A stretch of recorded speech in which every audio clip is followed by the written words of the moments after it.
Hi guys, in this video we're going to attempt two worded questions. Now I didn't put the whole worded questions in here because they're quite long, but have a go at these two questions because these are really exam type questions where we're going to have to use all the skills of the first 10 questions with solving quadratic equations.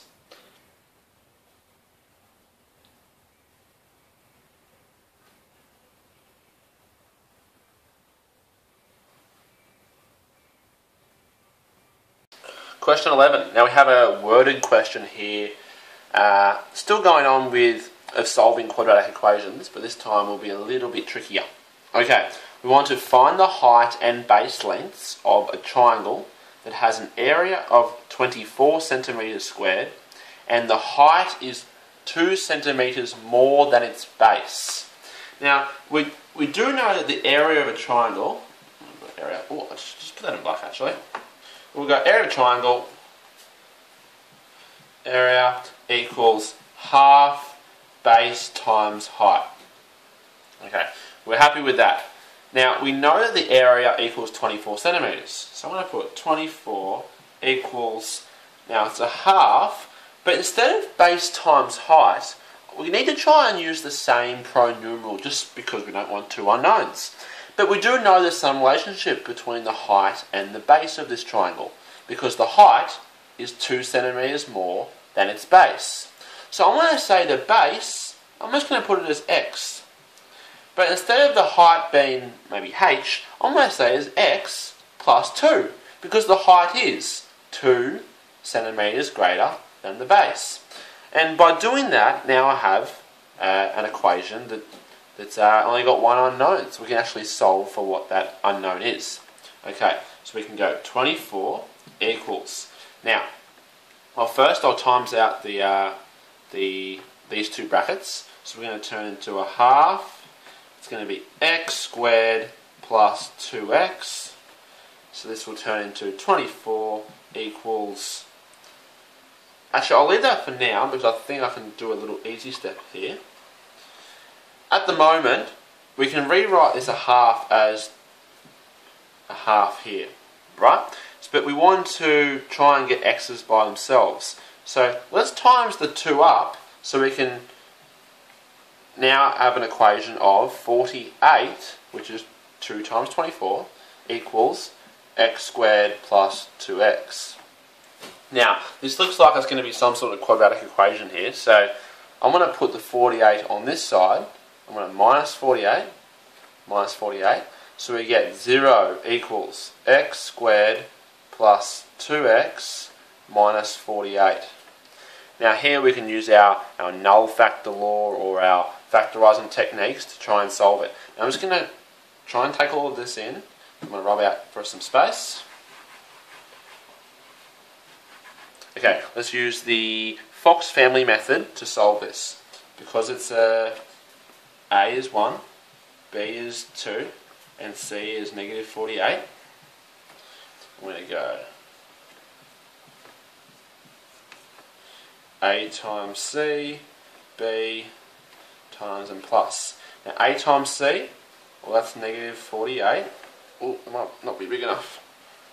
I'll put negative 48, put a box around it, and B is 2.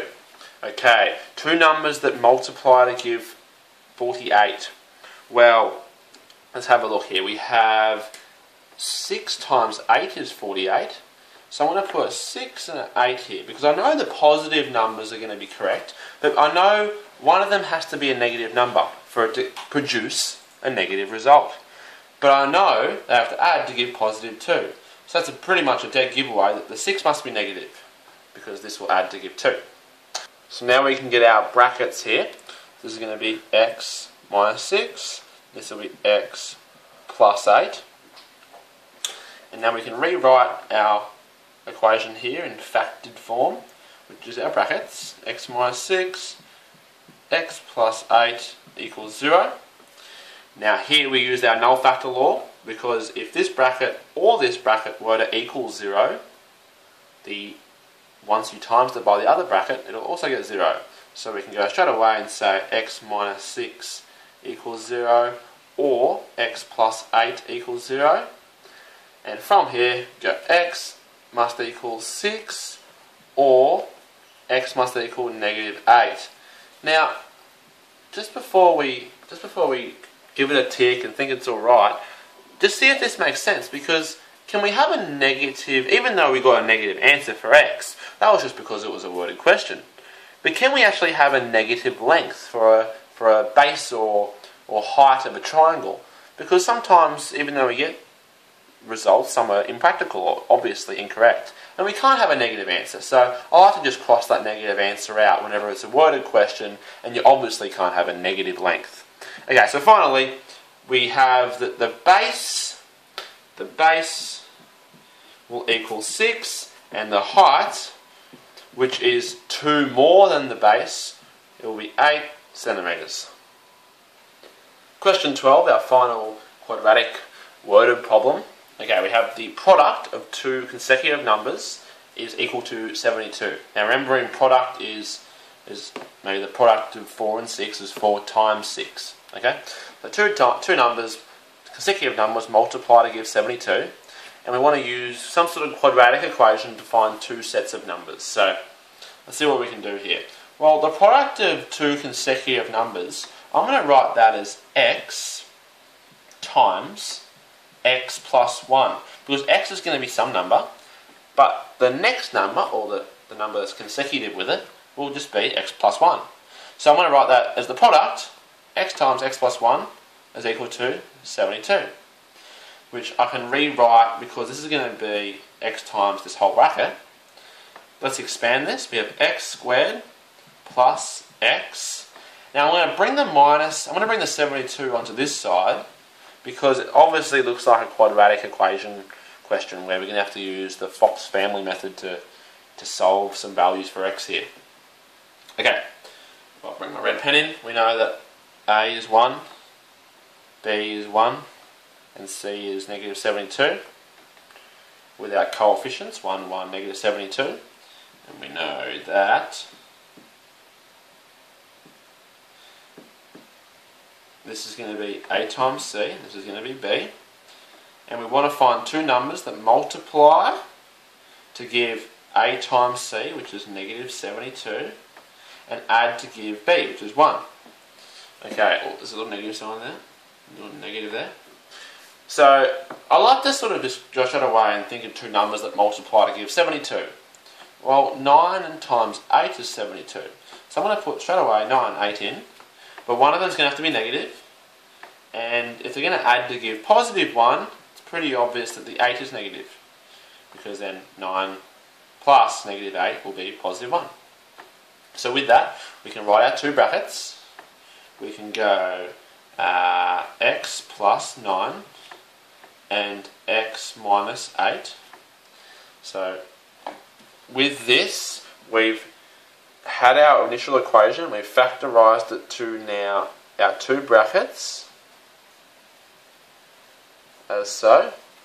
And we can use the null factor law with the previous few questions, that if we make the bracket equal 0, then the bracket times our other bracket will obviously be 0. So x plus 9 equals 0, or x minus 8 is 0.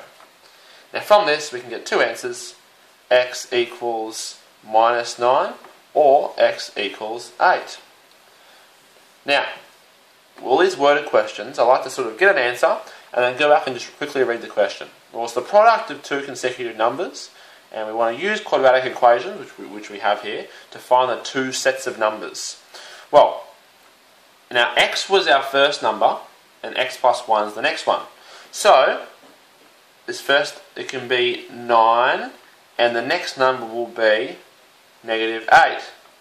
So that's one solution, because if we find the product of these two, it'll be positive 72. Or 8, and the next consecutive, which is 9, that could be our two consecutive sets of numbers. So here we are, we use quadratic equations to solve this worded question.